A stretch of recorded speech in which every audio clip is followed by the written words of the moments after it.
बात झारखंड की करें, मदन बातचीत कर रहे थे कि विरोध का स्वर जो ईडी की कार्रवाई पर विरोध का स्वर है या विरोध का हम कह सकते हैं प्रदर्शन है, वो साहबगंज से शुरू हुआ है। साहबगंज ही क्यों, और जगहों से क्यों नहीं।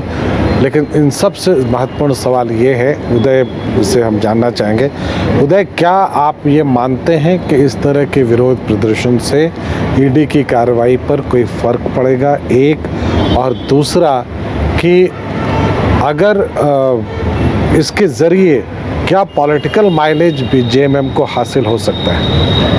आज एक तरह से देखा जाए तो बंद की शुरुआत हुई। बंधुत्व की 2 दिन पहले ये बयान देते हैं कि अगर ईडी ऐसा कुछ करती है तो आदिवासी समाज का आक्रोश भड़क जाएगा।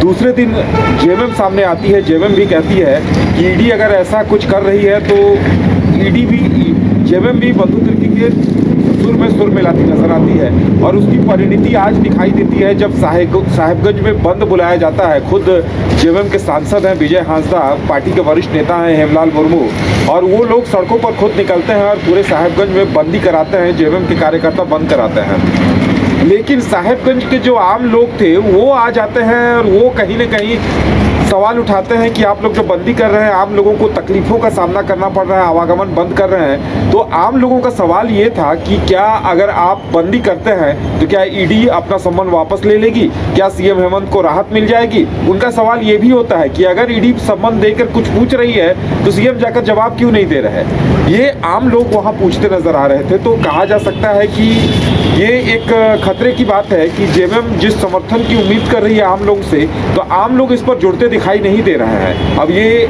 जेएमएम के लिए सोचने वाली बात है कि इस पे वो क्या निर्णय लेती है। लेकिन जिस तरह से ये तमाम घटनाएं सामने आई है, अब देखने वाली बात ये होगी कि साहिबगंज में लगता है आज एक प्रयोग था कि वहाँ बंद को कितना सफल दिखेगा, आम लोगों का कितना समर्थन मिलेगा, लेकिन वैसा हुआ नहीं है। और आने वाले दिनों में ये पता चल पाएगा कि जेएमएम आगे क्या करती है। मदन, क्या बंद को लेके आज जेएमएम ने कोई प्रेस कॉन्फ्रेंस की, ये बताने का प्रयास किया कि बंद कितना सफल था, वो या कोई उनकी तरफ से कोई प्रेस ब्रीफिंग आई है? फिलहाल ऐसी कोई जानकारी पार्टी के तौर आधिकारिक रूप से पार्टी की तरफ से नहीं दी गई है कि ये बंद जो है या कल ही बंद की कोई जिक्र जो है प्रेस कॉन्फ्रेंस में भी नहीं की गई थी कि पार्टी के द्वारा जो है बंद बुलाया जा रहा है। कल शाम को साहिबगंज में वहाँ के नेताओं ने इसकी जानकारी दी, वहाँ पर मसाल जुलूस निकाले और फिर आज बंद बुलाया गया। वहाँ जो नेता थे वही मीडिया के सामने आकर के ईडी के प्रति अपनी नाराज़गी, ईडी के खिलाफ नारेबाजी और बंद को सफल बनाने की कोशिश की। लेकिन इस बीच एक बहुत महत्वपूर्ण घटनाक्रम हुई है कि राज्यपाल एक कार्यक्रम में शामिल होने पहुंचे थे। राज्यपाल से लोगों पत्रकारों ने सवाल किया कि ये जो ईडी का अभी प्रक्रिया चल रहा है, जो कार्रवाई चल रही है, इस दौरान राज्य में क्या कानून व्यवस्था बिगड़ सकती है, लॉ एंड ऑर्डर जो है बिगड़ सकते हैं, तो इसके लिए क्या किया जा सकता है? राज्यपाल ने कहा, आश्वस्त किया कि किसी भी हालत में राज्य में लॉ एंड ऑर्डर जो है वो नहीं बिगड़ेंगे। और वो बिगड़े भी क्यों? ईडी ने किसी को समन किया है तो इससे लॉ एंड ऑर्डर बिगड़ने की नौबत कैसे आती है? वो उनके सवाल का जवाब देंगे और जवाब देना होगा।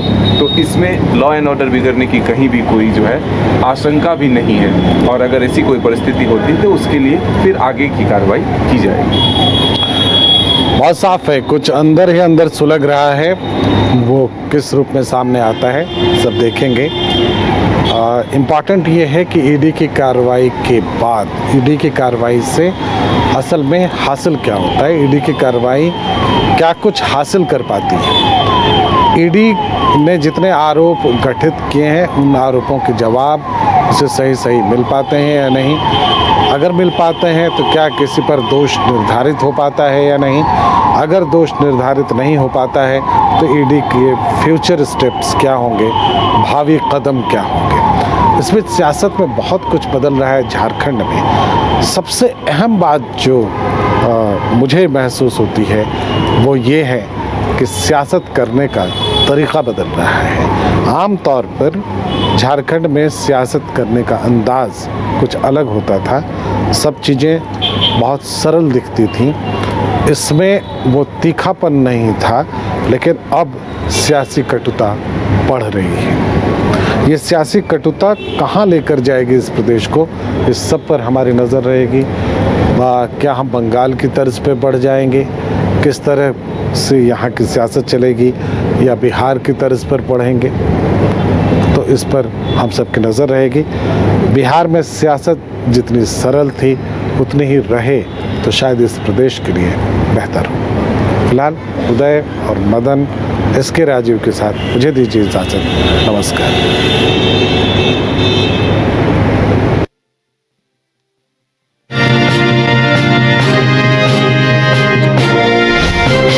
क्या आपको लगता है कि एक जन समर्थन है मुख्यमंत्री के पक्ष में कि वो ईडी के खिलाफ, अगर झारखंड मुक्ति मोर्चा ऐसा कोई कार्रवाई करती भी है इस तरह की, तो पब्लिक उनके साथ गोलबंद हो जाएगी? अभी आज साहबगंज में बंदी थी, उसको देखते हुए देखिए, जब से आप ईडी की कार्रवाई देखे झारखंड में, तो शुरुआत में जब मुख्यमंत्री हेमंत सोरेन के नाम आए थे और जब उनको पहला समन हुआ था, तभी आप देख रहे होंगे कि कई जिलों से कार्यकर्ता जो है वो रांची पहुंचे थे। मुख्यमंत्री आवास के बाहर मुख्यमंत्री का एक मंच बनता है और वहाँ से वो कार्यकर्ताओं को संबोधित करते हैं, पूरे राज्य के लोगों को एक मैसेज देते हैं। ठीक जैसे जैसे समय बीतता गया, ईडी और CM के बीच में जो है एक तरह से कहें तो पत्राचार का दौर चला, जिसे कि समन के रूप में भी आप कह सकते हैं कि 8 समन जो है मुख्यमंत्री हेमंत सोरेन को मिल चुका है और एक के बाद एक पत्र जो है मुख्यमंत्री की तरफ से भी ईडी को जाता है। लेकिन अब मामला जो है आखिरी समन तक पहुंचा और मुख्यमंत्री से ये कहा गया कि आप जगह बताएं, किस जगह पर आप हमें पूछताछ के लिए बुलाते हैं, या तो खुद आप आए या फिर हमें बुलाएं। वही हुआ। आखिरी समन के बाद जो है मुख्यमंत्री ने 20 जनवरी का तय किया समय और मुख्यमंत्री आवास में पूछताछ के लिए बुलाया। लेकिन इसके बाद देखिए, जैसे ही ये समन जाता है, सबसे पहले कांग्रेस के तरफ से विरोध का स्वर उठता है। उसमें से भी सबसे पहला नाम जो है वो बंधु तिर्की का आता है। बंधु तिर्की वो कहते हैं कि जनी शिकार तक हो सकता है, ईडी के प्रति लोगों का आक्रोश भड़क चुका है, बढ़ चुका है, वो सड़क पर आ सकते हैं।